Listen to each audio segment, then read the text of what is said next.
老郭，这次怒火音乐节来势汹汹，终于感觉是志在必得。你想好怎么应对了吗？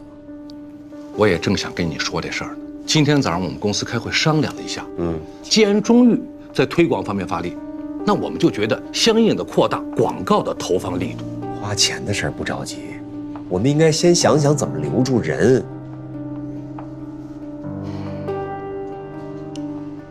前段时间我因为一些原因离开了野火。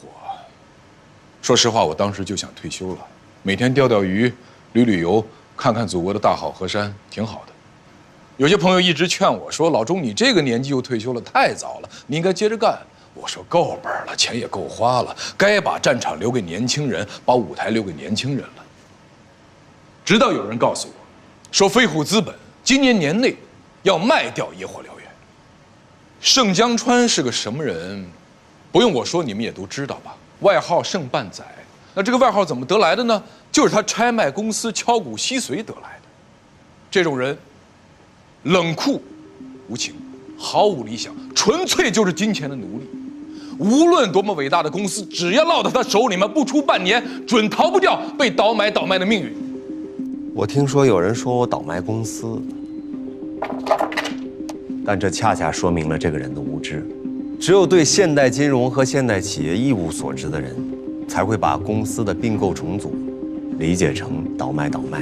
因为公司在并购重组之后，资源会得到有效的整合，资金也将更加充裕，短时间内就有可能上市。所以从这个角度讲，我不光要把野火燎原卖掉，而且我还要帮大家卖一个好价钱。我们奋斗做公司是为什么呀？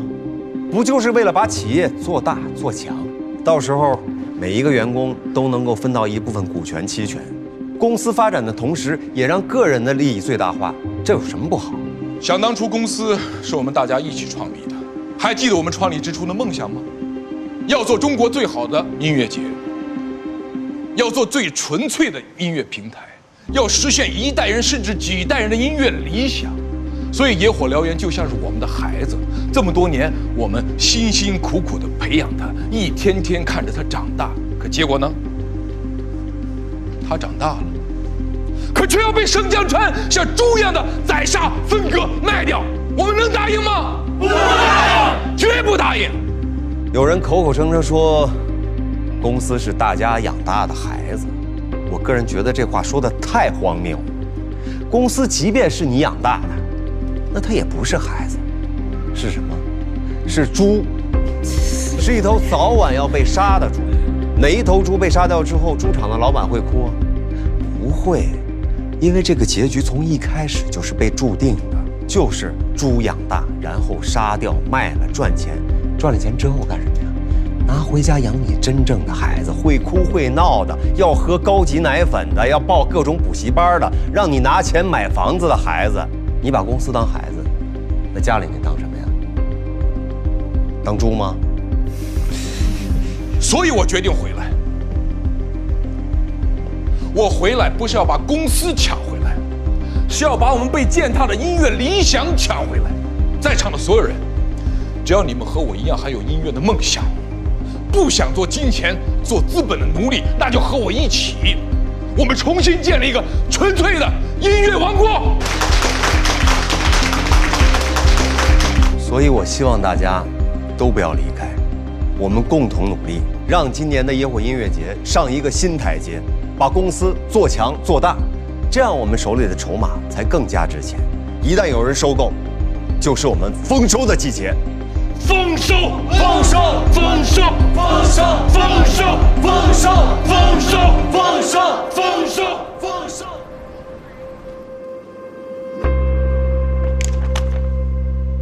就这么点人啊？是啊，被盛江川这么一搅和，那些意志不坚定的，不是真正建成音乐梦想人，都没过来。音乐梦想我不了解，单从数字上来看，您实际从野火挖过来的人，比您预计的要少了1半多。不是，董总，我明白啊，从资本的角度出发，所有的问题都可以用数字来量化，但您要知道，人心是不可测的，这金钱只能收买庸碌之辈。那些左右摇摆的人不要也罢，说不定我还得感谢盛江川，他帮我筛选出来了呢。钟老师，怒火这个项目是我在王总面前打过保票的，如果最后出了问题，我怎么跟王总交代？董总，您别着急啊，您别着急，出不了任何问题。不是有句话吗？好虎一只能拦路，耗子一窝全喂猫。还有一句话，好虎架不住群狼。董总，您就放心吧，人力架构的问题我会尽快解决。啊，咱们今天先聊到这儿，回头呢，你等我好消息啊。行，我走了。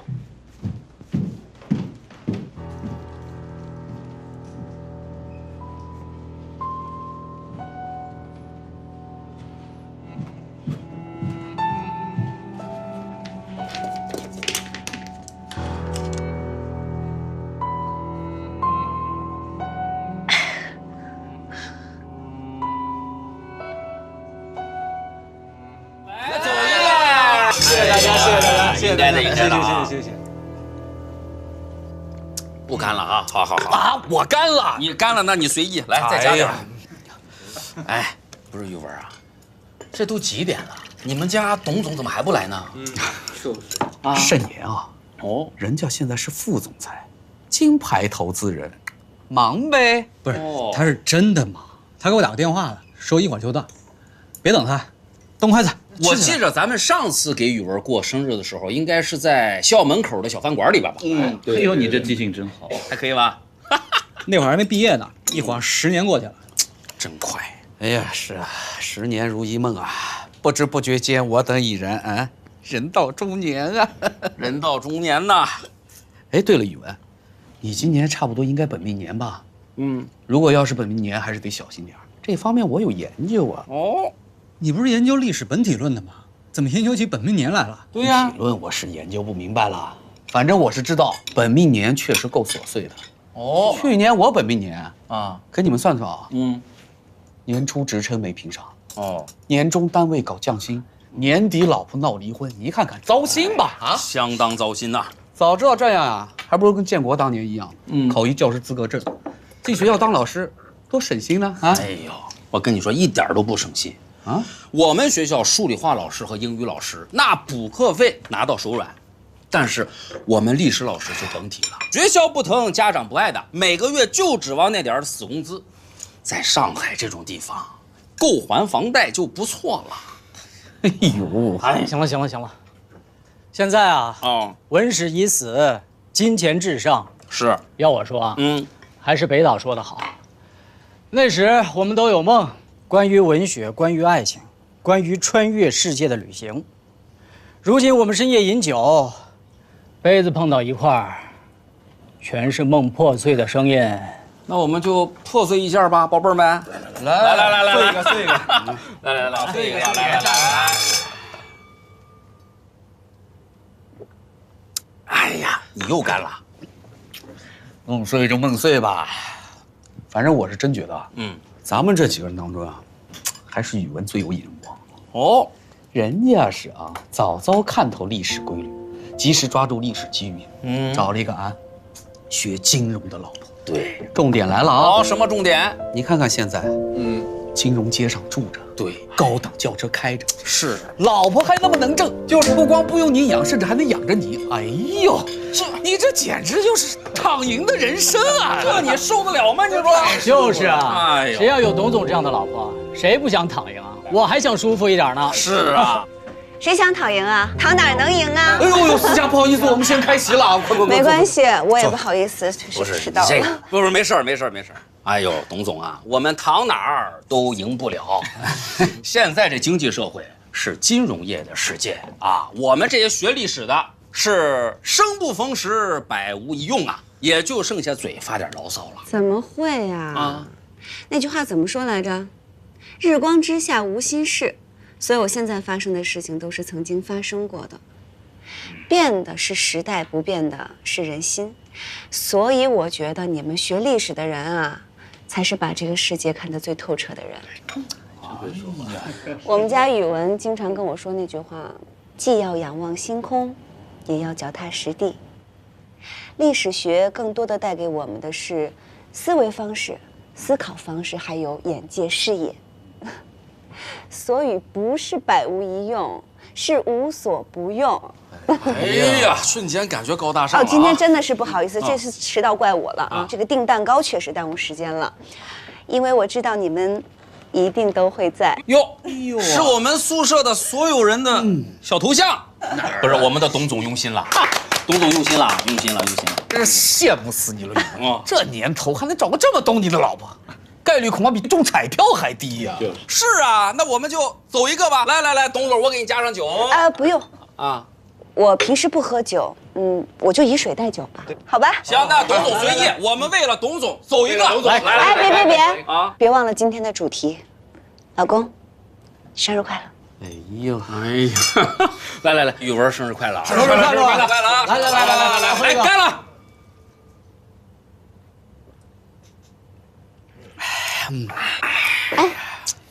大家多吃点啊，不够了我们再加。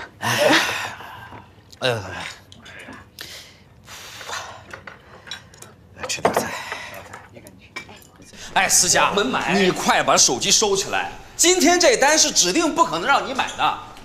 我老公过生日，我买单不是很正常吗不可？能哎呀，一顿饭而已，咱们就别争了，不好看啊。不行，不是，是你老公没错，但也是咱兄弟不是？对呀，他这几年都没怎么上班，一直在家吃你的，我这做兄弟的都觉得过意不去，我们还跟着一块吃你的。别，不行。你这话说的可就不对了啊！这些年多亏了宇文在家带孩子，否则我根本没办法安心在外面工作。我从来都没觉得他是吃我的，我反而觉得他是我的一个后盾。春秋左传、资治通鉴不都告诉我们，在什么情况下要走哪一步，发生什么，周边的人会变成怎么样，对吧？对，这些年多亏了他的帮助，否则我也做不到现在这个位置，对吧？行了，都别争了啊！不可能让你买。董总啊，哎呀，还真是你，我在里面听声就像我，你好你好，不争了，我们去把单买了。你们聊着啊。这，你看，哎呀，我之前就在想，怎么董总这个投资做得这么好，原来是背后有高参呐，春秋左传，资治通鉴，这么高的规格，做什么不成功啊？事情。霍总陪客户吧，改天聊。哦，今天没有客户，同学私交。好。哎，你还约了董总？这不打扰了。碰着呢。他怎么了？跟吃了苍蝇似的。比吃苍蝇带劲。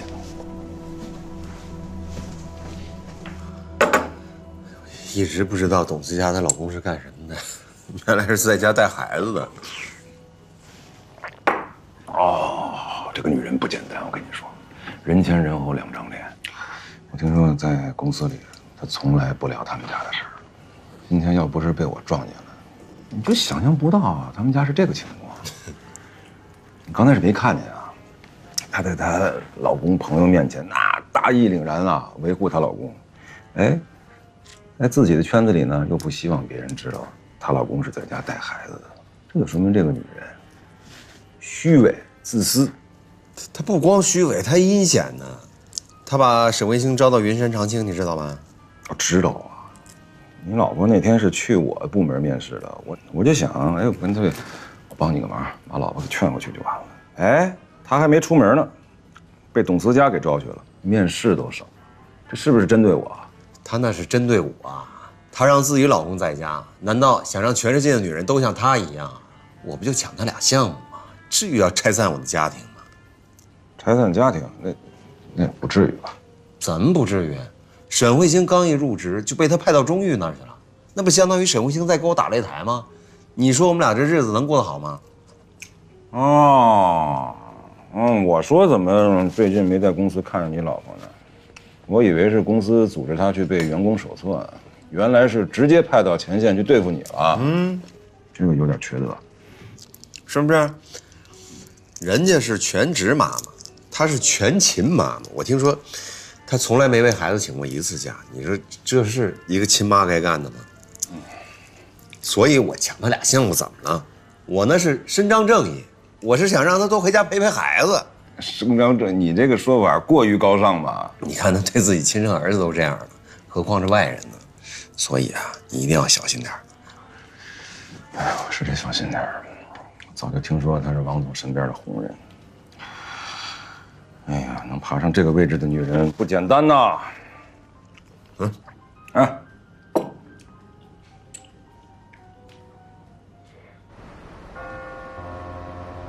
今天的会就开到这儿了，散会。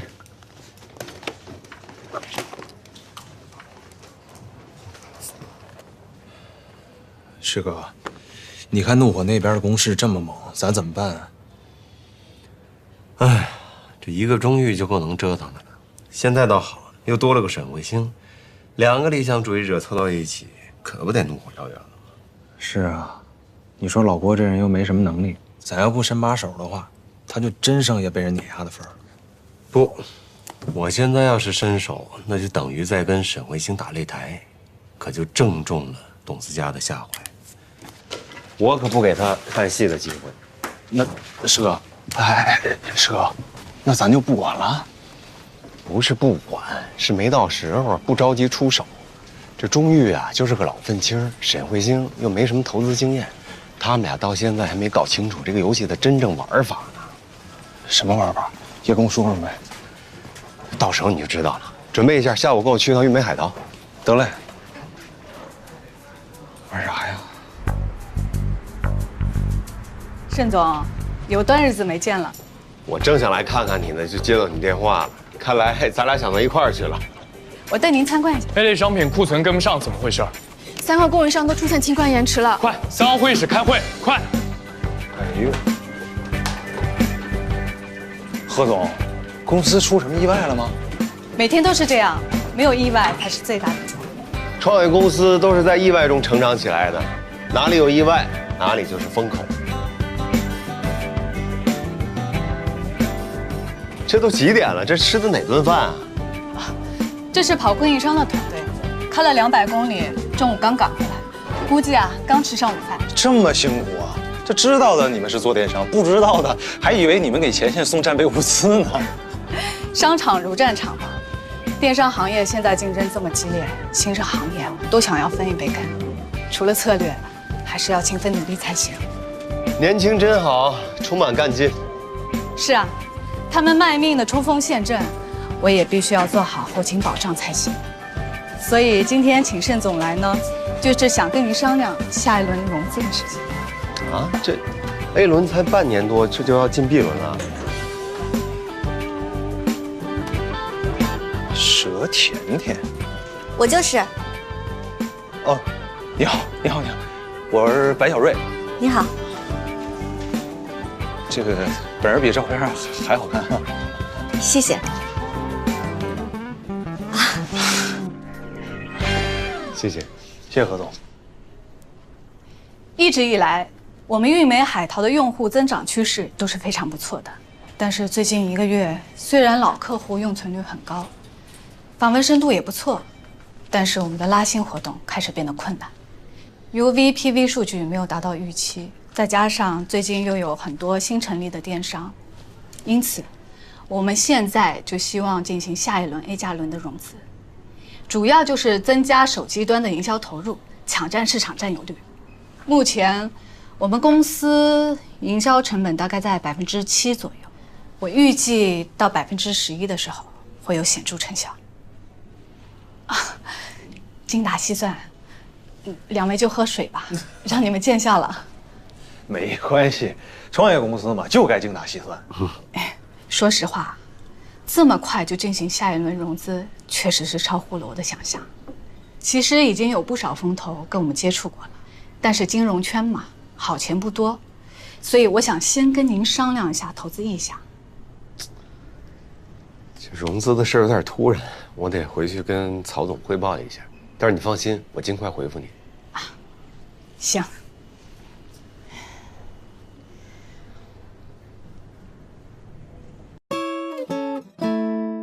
39小儿感冒药，孩子感冒怎么办？就这么办。39小儿感冒药，邀您继续收看《我们的婚姻》。全面科学配方，100年珍稀品质，海普诺凯1897邀您继续观看《我们的婚姻》。唐大妈，怎么了？您自己看一下。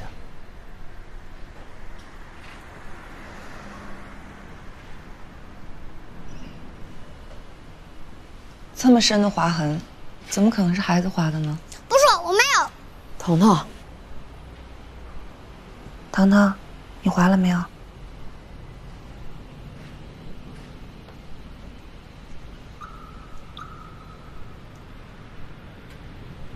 划了。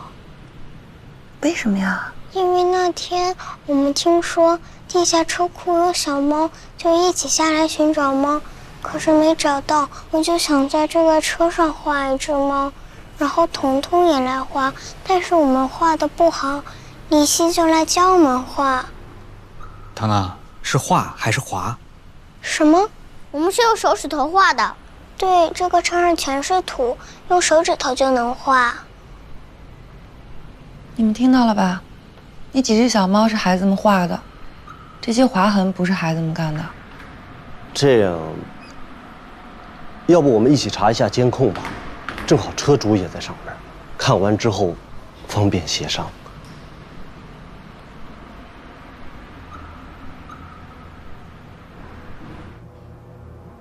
这辆车停在车库里边已经好几个月没有动过了，我们也查过监控了，监控里边可以看到，除了这3个孩子之外，这段时间没有任何人近距离靠近过这辆车。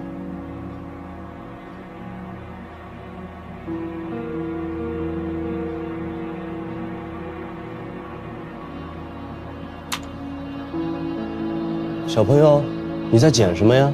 石头。你捡石头干什么？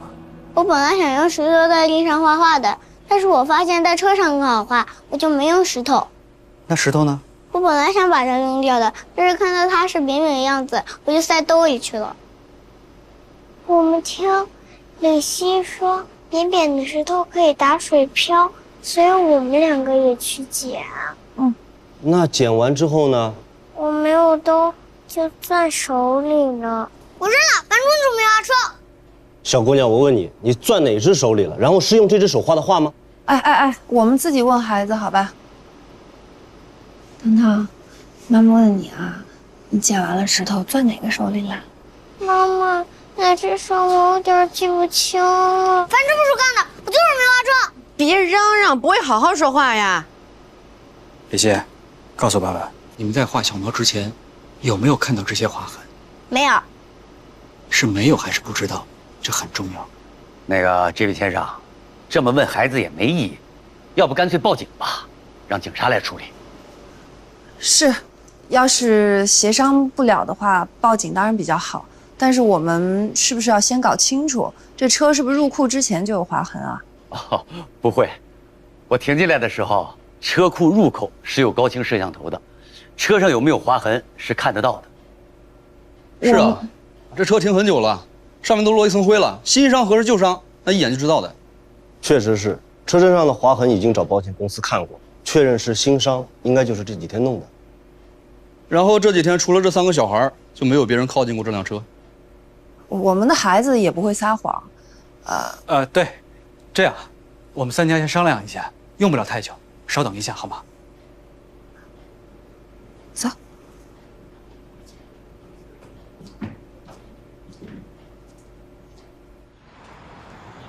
他们3个现在挺害怕的。我觉得后面的事儿不能让他们再上，因为这事儿就算是他们几个干的，承担责任的也是我们。等这事儿了了，再找一个他们觉得有安全感的时候，再对他们进行批评和教育。你们觉得呢？同意。因为孩子说的话没有办法证实，他们现在甚至连不知道和没有都分不清，这对他们特别不利。而且，我们再跟他们起什么争执或者辩解的话，也会显得我们有推诿的嫌疑。其实这么大的孩子本来就喜欢乱涂乱画，我们家那一面墙都被孩子画得乱七八糟的。我每次问他，他就从来没有承认的时候。关键这回人家有证据，咱没必要在这掰扯，要不然索性把钱赔了，就当给孩子买个教训了，怎么样？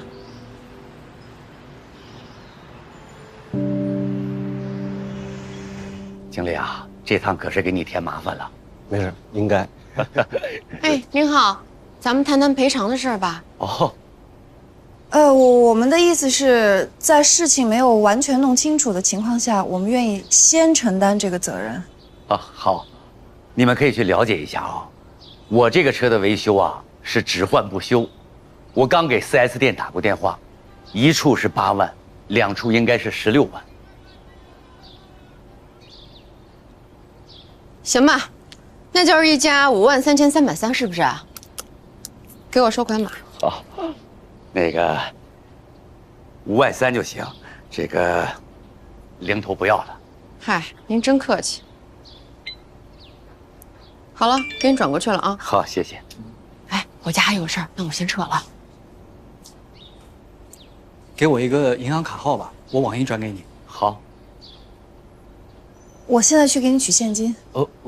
为什么那么麻烦？不能转账？也可以转账，可能等的时间要久一点。取现金吧。好。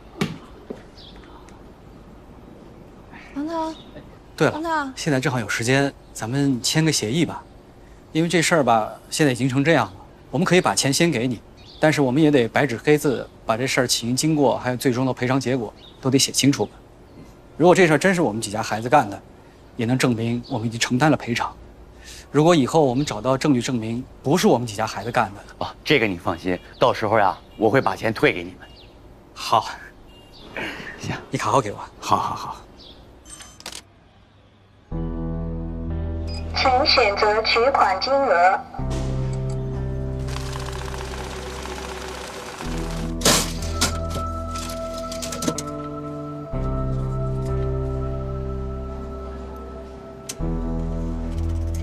你知道错在哪儿了吗？我不应该跑到停车场去玩的，我不应该在人家车上画画的。你那是画画吗？你是把人家车给划了。妈妈不是跟你讲过的吗？小孩子犯了错误一定要勇于承认。我没有，我就是没划车。你没划车，你爸为什么要赔人家53000啊？事实都摆在你眼前了，你怎么还狡辩呢？你这孩子什么时候学会撒谎的？我没有撒谎。你没撒谎，是监控器撒谎的吗？那监控器拍的是怎么回事啊？我告诉你，李希，撒谎比划车的问题严重多了，小错铸大恶。你现在这个年纪就明目张胆的撒谎，你长大还想干什么呀？你听没听我说话？儿子，先回房间，爸爸一会儿找你啊。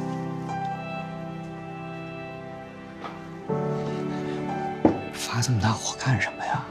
好好说，好好谈。我是想跟他好好谈的，我没想发火，可你看他的态度，5万块钱对咱们家来说不会影响什么，可是小孩的撒谎对他今后的影响可就大了。我知道，但是我觉得咱们家儿子不一定撒谎。那是谁撒谎？我吗？我再跟他好好聊聊啊。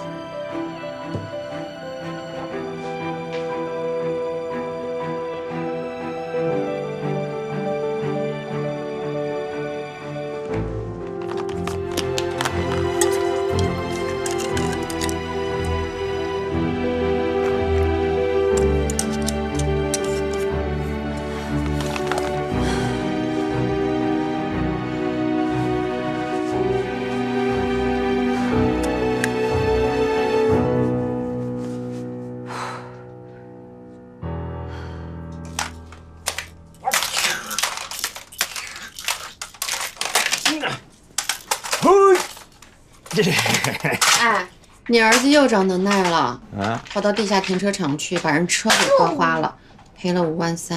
那么贵啊？本来要赔16万，3个孩子每家平均1家5万3。回头给你报销啊！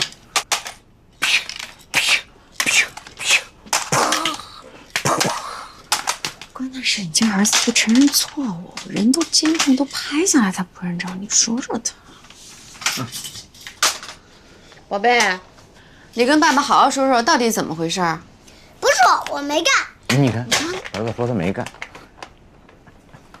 好，来，儿子，坐这儿来。哎呦，彤彤，你现在呢是男子汉大丈夫了，对不对？不管干了什么事儿，咱们得认。跟爸爸说，划了那么贵的车，什么手感？哎，能不能有点正经的，好好说？再不好好管管你儿子，以后我可管不了了。我知道了。哎，来，彤彤，把这放下啊。爸爸说的对，我就是用手指头画的，是手感，我没用石头。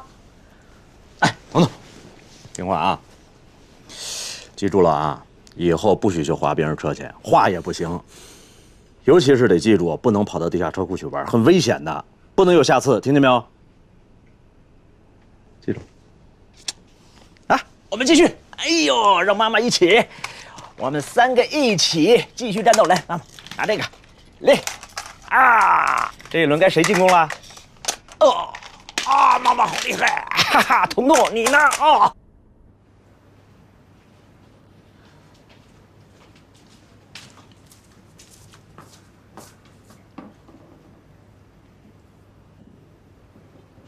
糖糖可是抹着眼泪睡着的。不是，这糖糖是不是被冤枉了呀？那是俩男孩啊，那男孩淘气，男孩才能干出来这事儿呢。反正糖糖说了，他没划。我今天在监控室也看了，那3个孩子确实是在地上捡石头了，但是划没划车看不清楚。就今天这种情况，你也不能让3个小孩在那互相指证吧？那不，花点钱也不能让孩子受委屈。哎呀，谁让咱们搬这么贵的小区了呢？就原来那小区，随便划个车赔几千块钱了不得了。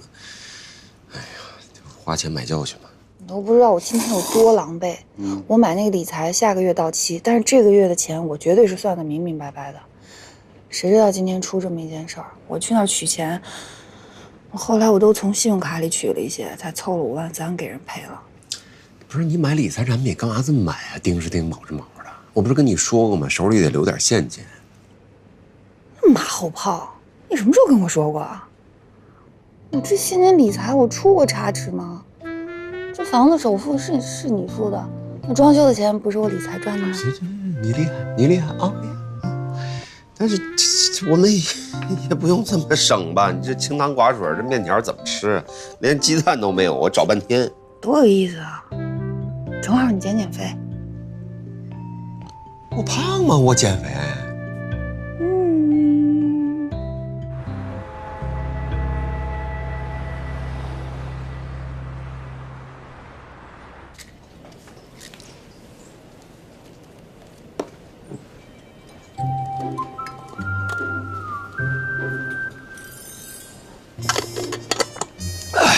你又鼓求什么呢？师哥啊，新买个酵素，这2天吃的太油了，我得去。哎，你算没算过，你1个月花在保健品上得花多少钱？师哥，我这个没乱花钱，这酵素特别好，要不我给你来2粒，你去用。不，我最近吃素，没有什么油好去。你不是最讨厌吃素吗？现在喝水都零卡的。我减肥不行啊。哎，你帮我去看看曹总那会开完没？好。哎呀，这勒紧裤腰带得勒到什么时候啊？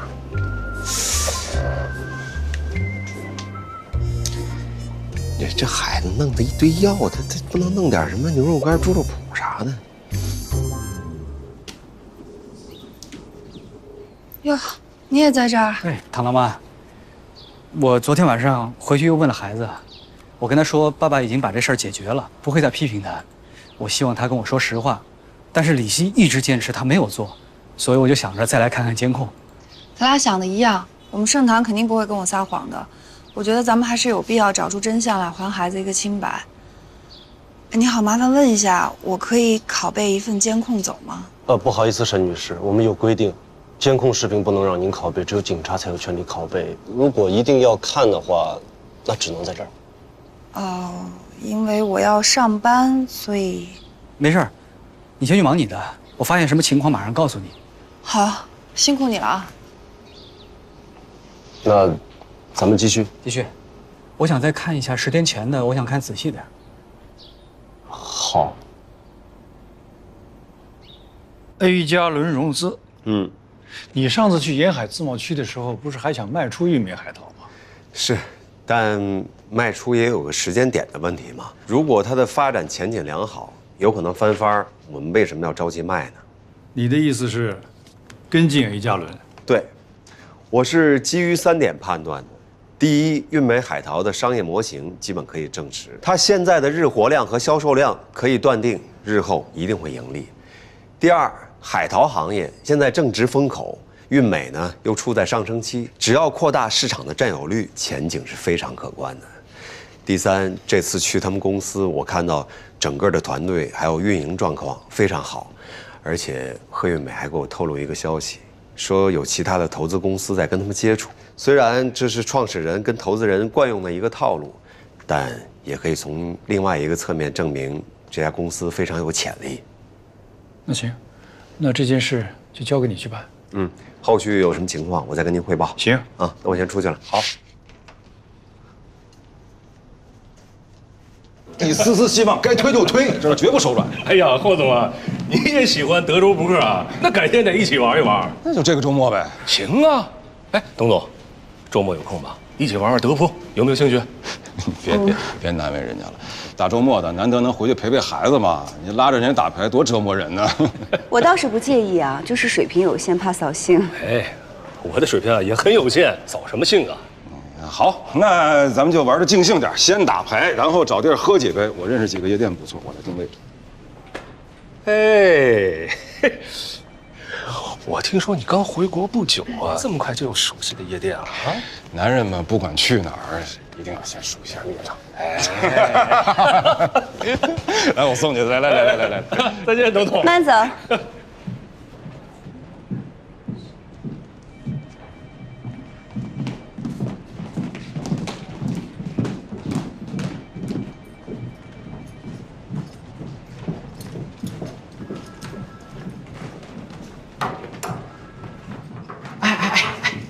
霍总，人吕总是董总的客户，你就这么直接约着吕总出去，会不会不太好啊？有什么不好的？那客户也不是谁的奴隶，又不是谁的私有资产，我约他怎么了？你第一天干这行啊？抢客户吗？不抢哪来的客户啊？不是，我那意思什么呀？就是咱抢啊，咱也不能明抢，是不是？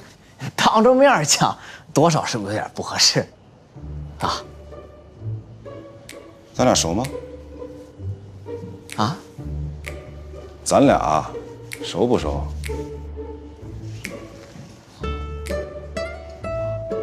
不太熟，霍总。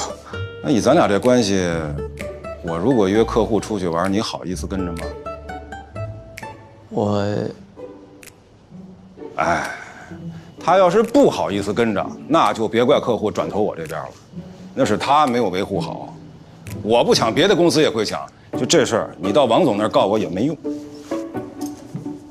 啊，对，您说的这个对，而且咱部门到现在为止还没抓着什么靠谱的项目，大家多少都有点着急了。哎呀，都着急了。我最近是看了一些项目，看来看去啊，发现好项目全在董思佳手里啊。这是他在这个行业里头时间长嘛。优质资源都抓在手里，不愿意放，那咱们再不抢，你等着他给饭吃吗？哎，不太可能。董总那人出了名的抓权。对，你以后就记住了啊，你不要管客户是谁的客户，只要项目好，你就跟上，一切以实力说话，其他不重要，明白吗？哎，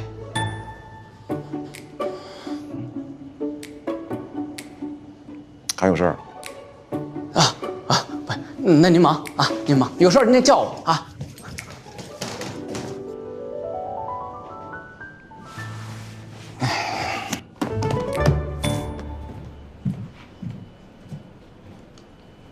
谢谢。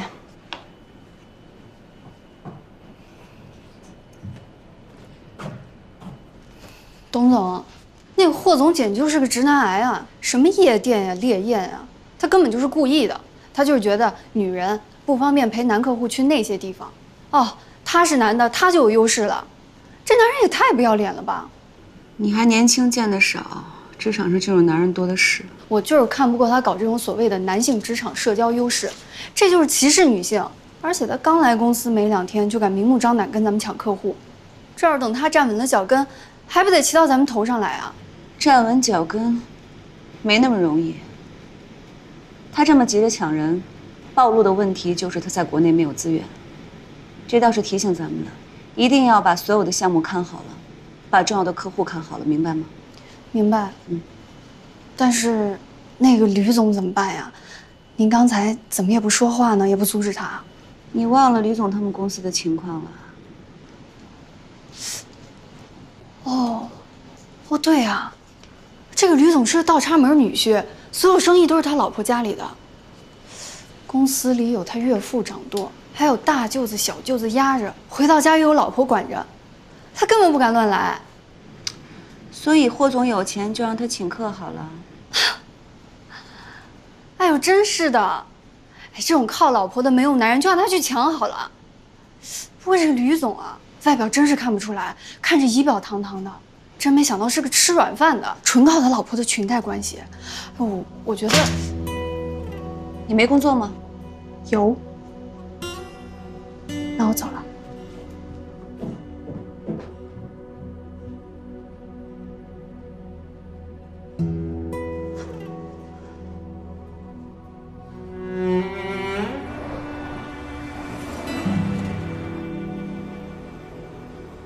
对，就这儿。唐大妈，你看，这黑屏之前显示的时间是凌晨的1点30分，但是黑屏以后再次恢复画面，时间显示的是5点31分，前后时间都对，但中间4个小时的录像没有了。这4个小时的录像呢？这个我还真不知道，设备调试啊是归工程部管，他们跟我们呢又不是一个部门。要不这样，我带你们去工程部问问。好，那麻烦你了。这边。你说那天停车场线路检修，所以到后半夜就断了几个小时的电。也就是说，这几个小时里面，整个地下车库是没有监控的。那进出口的闸机呢？闸机也没电，但是我们怕有的业主啊，他半夜要出去什么的，所以在断电之前就把进出口的抬杆给抬起来了。所以说车还是能出去的，对吗？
眼为父，要不